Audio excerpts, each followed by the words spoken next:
Okay, back to my From the Depth Summer. Alligator, starring Robert Foster, probably the best of the Jaws knockoff movies. And this movie's about an alligator in the sewers, and one lone police officer, Robert Foster, knows the truth and is trying to prove it. And it's a very fun, well done movie. It has a decent bit going on and a surprising amount of thought put into the plot for a Jaws movie. There's this company experimenting with hormones and whatnot, making animals grow bigger, and they're actually experimenting with stolen dogs, which are being dumped in the sewer, while there's a alligator unknown for them in the sewer eating these dogs that have been treated with hormones to grow bigger. And typical monster movie, you know what happens from there. This alligator isn't kaiju size, but it's huge. Like on the Shout Factory cover, there's a scene where it bursts through the sidewalk onto the streets of the city, and this is a cool addition. It's got the typical reversible cover here, so I have the old VHS cover. A fun fact about the movie, they used real gators in some miniature sets, and they used an animatronic gator that was actually sold to the Florida Gators and used as their mascot for a while.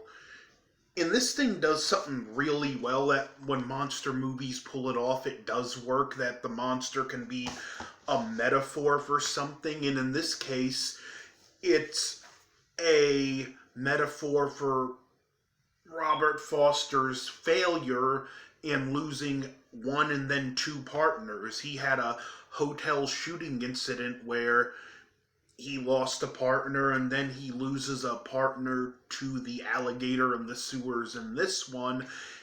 And you even see how that past affects him. Like, the other officers are kind of have a bad taste about him, and this is a young rookie that volunteers, and the rookie pays for it with his life too, no fault of Robert Foster's. But overcoming the gator is for him becomes the same as overcoming that trauma of losing partners. Just like in Jaws, you can argue the shark is really a metaphor for Brody's fear of the water. And this movie pulls along at a great pace.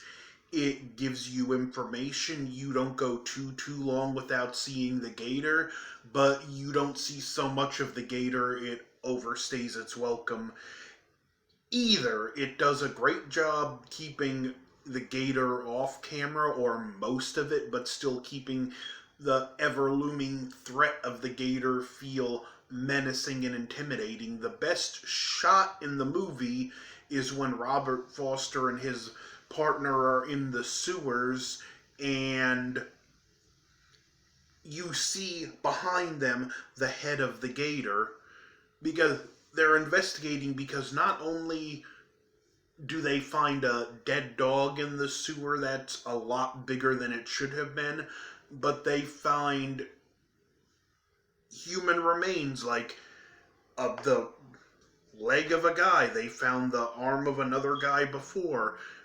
And the one guy, the leg they found, works at a pet shop where Robert Foster purchased a dog because his was stolen. So it's a nice plot where things do connect.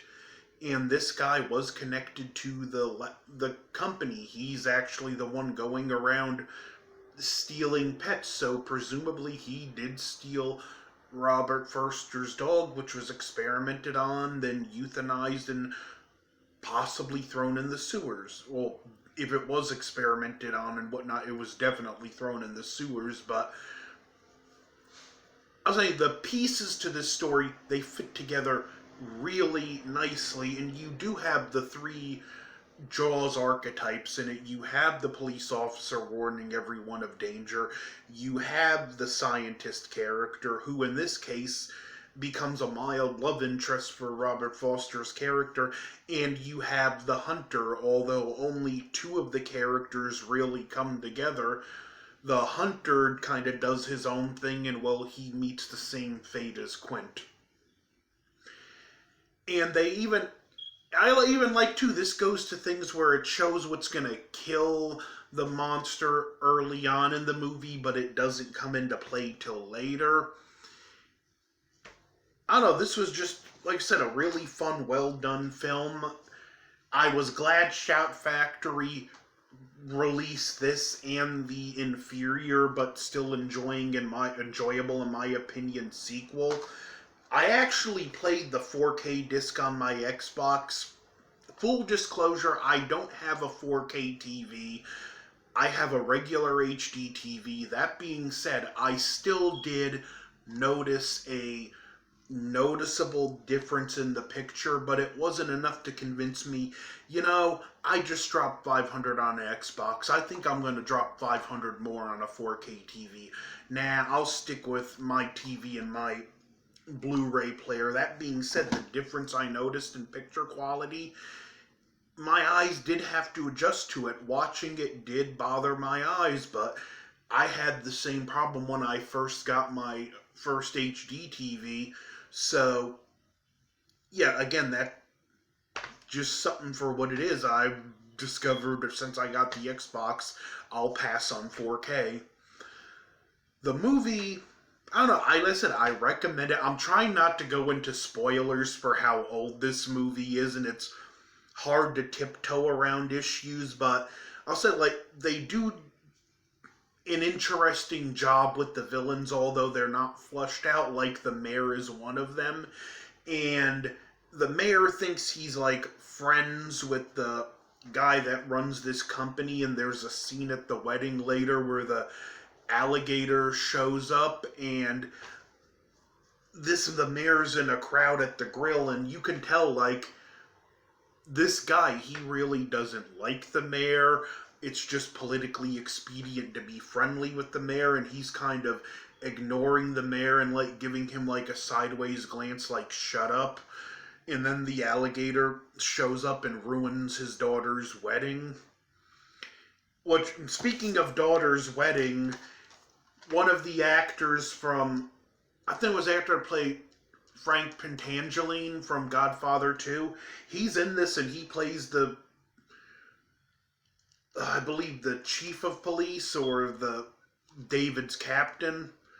I'm not sure, but that was a cool thing that, you have a Godfather actor, Godfather 2 actor in this, but yet there's also a scene where the villain is hosting a wedding for his daughter, so that's kind of a interesting connective thread between this and the Godfather movies.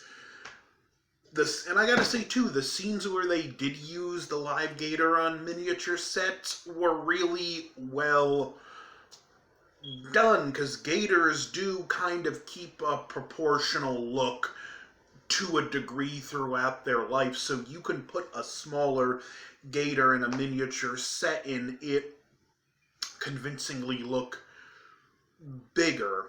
This movie does have some moderate gore. You're not going to see blood and guts flying everywhere, but it also doesn't shy away from the blood. It's definitely, I would say, at least for the day, it earned its R rating. For some reason, it had been so many years since I seen this, I remember this as a PG-13 movie. In a lot of ways, it feels more PG-13, but that's nothing to do with the movie. Overall, I'll give this movie a solid B plus or A. What's it gonna hurt? I'm gonna give it an A. I'll award extra points being the cream of the crop of the Jaws knockoff movies that came out following Jaws. I would definitely recommend get the Shout Factory Blu-ray and 4K set, and while you're at it, get Alligator 2 on Blu-ray. It's not as good, but I still find it a fun, entertaining ride, and hopefully you will too. Like, share, comment, and subscribe. I'm really intimidated for the next one because I'm doing Jaws, and I don't know how I'm going to put my own spin on that one. Over and out.